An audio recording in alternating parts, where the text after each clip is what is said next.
خداوندا و روی شاه محی الدین جیلانی خداوندا بروی شاه محی الدین جیلانی بکن عقدای مشکل ما را باسانی خدایا پرده عیبم مدد از روی خاصانه به حق نقشبند و غوث اعظم شاه جیلانی به عزت معین الدین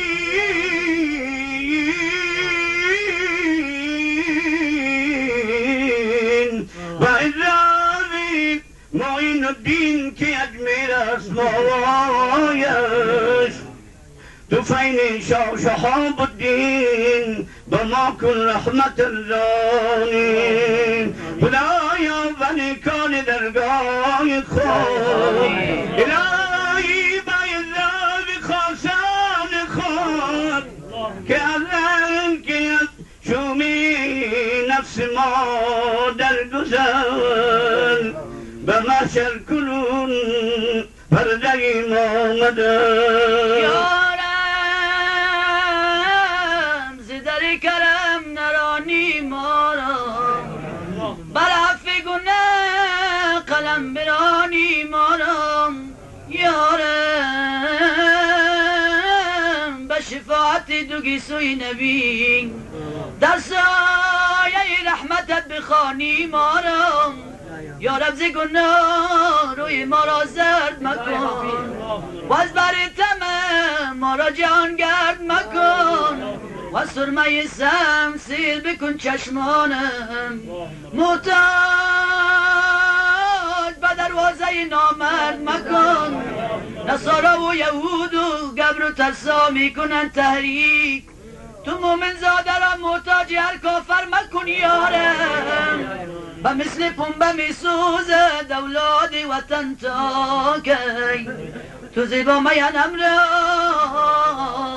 گلخنی خاور مکن یارم شاه شهاب الدین به ما کن رحمت الرانی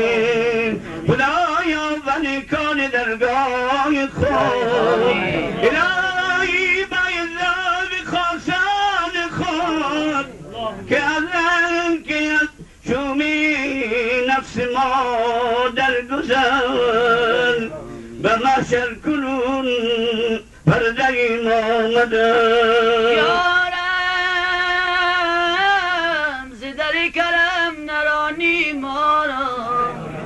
برعف گناه قلم برانی ما را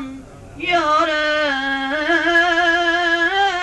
به شفاعت دوگی سوی نبی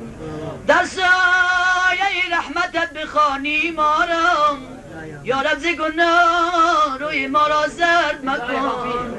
و از بر تمام ما را جهانگرد مکن و سرمه سم سیل بکن چشمانم محتاج به دروازه نامرد مکن نصارا و یهود و گبر و ترسا میکنن تحریک تو مومن زاده را محتاج هر کافر مکن یارم به مثل پنبه می سوزد اولاد وطن تا کی جان فانیست ندارد بنیاد دم بدم با گل رخساری محمد صلوات